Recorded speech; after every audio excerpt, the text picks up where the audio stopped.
छत्तीसगढ़ में गर्मी ने एक बार फिर लोगों की मुश्किलें बढ़ा दी है। प्रदेश के कई जिलों में तापमान लगातार बढ़ रहा है और मौसम विभाग ने मध्य छत्तीसगढ़ में अगले 5 दिनों तक लू जैसे हालात की चेतावनी जारी की है।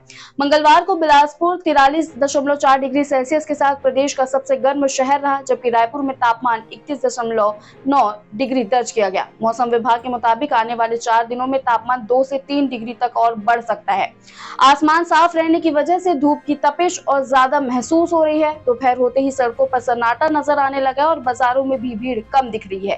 विशेषज्ञों ने लोगों को दोपहर में घर से बाहर निकलने से बचने, ज्यादा पानी पीने और जरूरी सावधानी बरतने की सलाह दी है। छत्तीसगढ़ में बढ़ती गर्मी अब लोगों के लिए बड़ी चिंता बनती जा रही है। तो आपकी तरफ क्या टेम्परेचर है, अभी क्या हालात हैं, कमेंट में जरूर बताएं और ऐसे ही लेटेस्ट अपडेट्स के लिए वेब छत्तीसगढ़ को सब्सक्राइब करना ना भूलें।